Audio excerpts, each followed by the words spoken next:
le dice, la Pachamama tiene tres caras, una cara es del cielo, la tierra y no sé qué, le da una simbología a eso. Y me parece curioso esta figura, porque esta anécdota, porque en este proceso de explicar, de emitir, o sea, una cultura propia, lo que sucede es que hay una tergiversación completa. ¿Qué entendemos a día de hoy como Pachamama nosotros? Y es un concepto abstracto. Cuando yo veía esto, me ponía a ver que no había una figura antropológica, no era una figura de una mujer, al contrario, si bien el nombre haría una referencia, no tenía que ver con la figura de una mujer y de una madre, sino que es una entidad abstracta, etérea, que representa la tierra misma y tal vez esta figura de la tierra tiene una carga simbólica bastante potente porque o la particularidad de la Pachamama era representar una figura más abstracta que no podría ser similar al ser humano. Entonces no podríamos entenderlo de nuestra lógica propia, no podríamos crear una figura similar a la nuestra. Entonces hay este proceso tal vez de encontrarle un significado absoluto a todo esto. ¿Y qué es lo que lleva? ¿Cuál es el objetivo? Yo no quiero criticar ni a Luisito, que era alguien que obviamente no conoce nuestra cultura, simplemente es un visitante, y la persona que era la que explicaba, la intermediadora, que la vendedora, tampoco podría entender de que tenía una mala intención, pero al menos esa interpretación que hacía era básicamente errónea, o al menos dentro de mi parecer, no representaba para nada. Pero ¿qué es lo que sucede? Que crea un inconsciente, una representación tal vez para el gran público y la gran masa, y termina convirtiéndose como un objeto, como un fetiche más arraigado a una venta o a un producto que cualquiera lo puede adquirir. Y a lo que quiero llevar es el turismo a día de hoy creo que se ha convertido en uno de los grandes pilares que destruyen todo esto. El turismo es el gran elemento que distorsiona todo, o sea, dentro de las mismas personas que promueven esto y las personas que llegan a consumir, tienen una relación bastante abstracta, ambivalente, creada, moderna, propia del siglo XXI, que no tiene que ver nada con lo que sería un estudio más riguroso del tema, una búsqueda de su originalidad.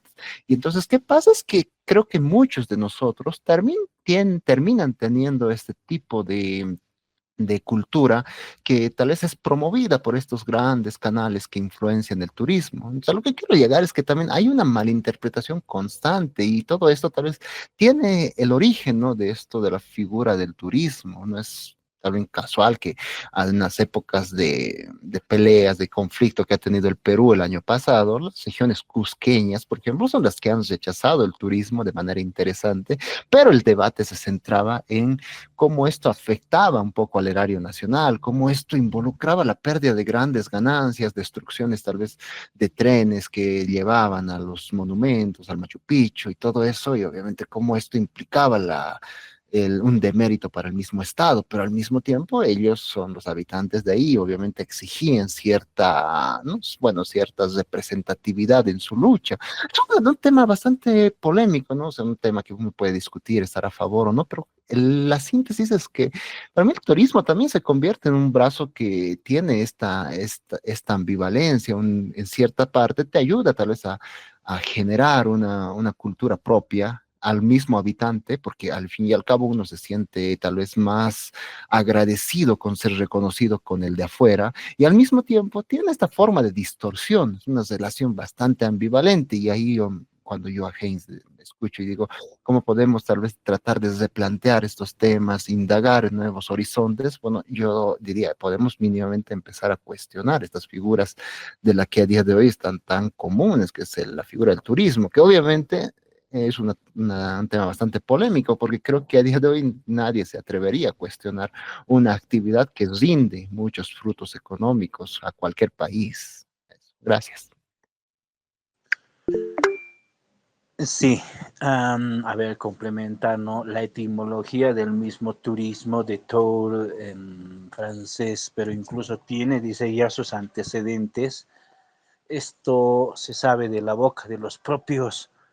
Ni siquiera por eso podríamos decir si el turismo es una disciplina como tal consolidada o es solamente una mezcolanza producto de la comercialización y diríamos aquí que había recursos excesivos y bueno, pues se ha dado a la tarea de promover en sentido, agarrándome del concepto de orientalismo de Edward Said, que tiene que ver con esto de ir a ver lo exótico, ya no solamente, pero de las regiones de Arabia, lejano Oriente o África, sino ahora también acá en lo que son las partes o las culturas y civilizaciones antiamericanas.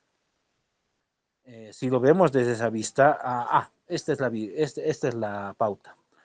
El turismo tiene, dice, sus inicios cuando conquistadores como Alejandro Magno, al invadir lo que es la Persia, trae, dices, le manda a Aristóteles bastantes piezas, dices así, de nuevo, tomando este elemento y concepto de orientalismo, bastante raras, bastante cosas para lo que era el mundo griego.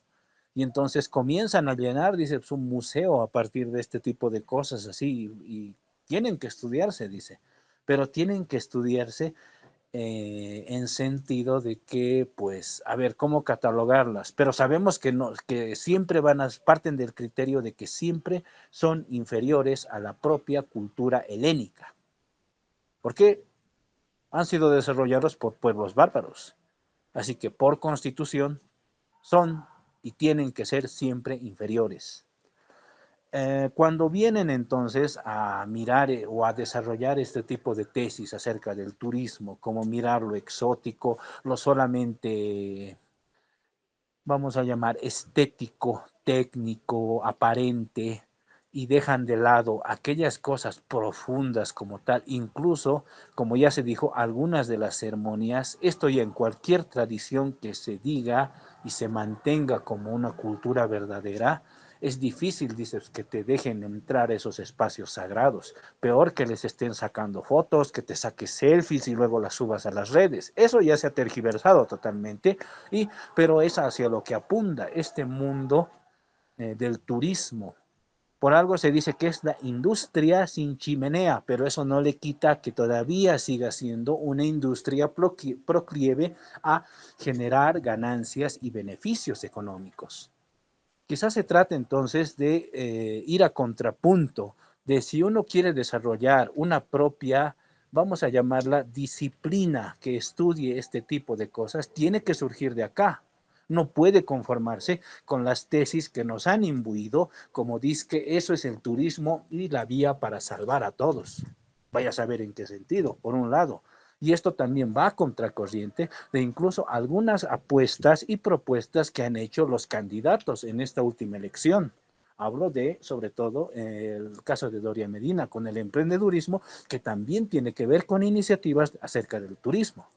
Esto va a contrapunto, desde luego, pero se necesitan mayores, diríamos, avances, propuestas originales acerca de cómo es que se podría desarrollar algo que podría asemejarse al turismo, pero que no sea tan invasivo, que no sea tan solamente que te muestre las cáscaras y estéticas banales, sino que vaya directamente a algo más profundo. Si de verdad uno quiere obtener este tipo de experiencias, si no quiere obtener este tipo de experiencias, quizás es mejor que no busque eso, porque no, en últimas, lo único que va a hallar es solamente ir y comprarse souvenirs y nada más. Si reducimos a solamente eso nuestras propias tradicionalidades, pues quizás estamos vendiendo las cosas más sagradas que tenemos como siempre se nos ha enseñado a dar el oro por piedritas o pedazos de vidrio que brillan, pero que al final no valen nada. Y en eso estamos empeñando los últimos recursos, vamos a llamarlos entre comillas, espirituales que todavía nos hacen ser lo que somos, como una identidad distinta hacia lo que el mundo de la unipolaridad está tratando de encaminar. Adelante, Adrián.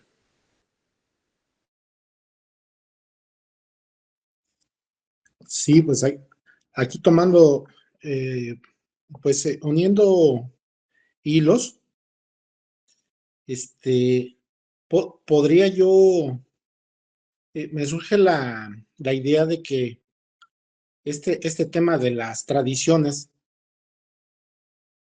en realidad deberían de considerarse tema de seguridad nacional, este, porque, bueno, menciono el caso, perdón si reitero, ¿no? México, pero se sabe que hay un problema muy grave de seguridad.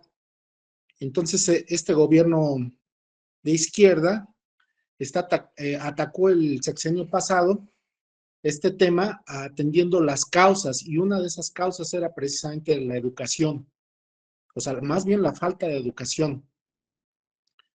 Entonces, en todos los sentidos.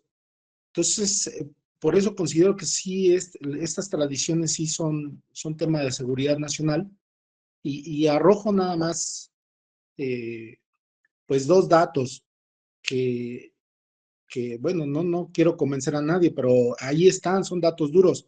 Funcionaron 15,000 años o 12,000 años, según los expertos. Eh, funcionaron. Tradiciones similares, pues funcionan. Entonces, mi querido Heinz mencionó a los judíos, funcionan. Y lo vemos en las mesas, le funcionan a las personas, pues por eso hasta los de la derecha las hacen. Entonces, por eso subrayo, sí, debería ser de veras un tema muy serio, muy serio. Es cuanto. Ese aporte que has hecho, Adrián, es pues bastante, vamos a tener que desarrollar eso más. Mira, desde acá se puede decir, salvo que alguien de los presentes o pueda averiguar para luego desmentir, nunca se ha tomado en esa dimensión, como tú lo estás planteando, de comenzar a ver a la tradición, ya de quien sea, la tradición, vamos a llamarla popular, plurinacional, como una cuestión de seguridad nacional, pues es algo, por ejemplo, es un aporte que podría comenzar a desarrollarse, para ver incluso cuáles han sido los límites de este gobierno que está pasando y todo este proceso, o ver los límites de otros procesos como el ecuatoriano o de otras regiones también, ver incluso cómo es que China, Rusia, Irán u otros países están trabajando en esto, han trabajado, o incluso quizás ese podría ser el talón de Aquiles que los relaciona incluso con lo que es algo de el desarrollo post-occidental. ¿Hasta qué punto los BRICS están marcando este tipo de pautas? Es una pregunta, por ejemplo, que ha surgido de acá y bien sería comenzar a desarrollarla para luego más adelante ir desarrollando y formalizando tesis más precisas, pero que tienen que ver con el carácter estratégico de lo que siempre acabamos a afirmar, el concepto de soberanía. Ya no solamente de una nación u otras en autonomía, sino como países países que de verdad necesitan pues un sentido. Muchos ahora están encontrando los límites de lo que son las tesis de Estado moderno, entonces de aquí para adelante, ¿cómo vamos a encarar la realidad frente a la entrada de los tiempos multipolares? ¿Cómo es que se van a dar este tipo de circunstancias? Entonces, de nuevo, volvemos a este tipo de desarrollos. Al parecer nos hemos ido en este conversatorio hasta la estratosfera con esto de la espiritualidad, y sin embargo seguimos trabajando en esto de las tesis en cuestión de filosofía, política y lo que es un sentido de país como tal. Bueno, compañeros, si no hay más intervenciones, dejaríamos acá el conversatorio.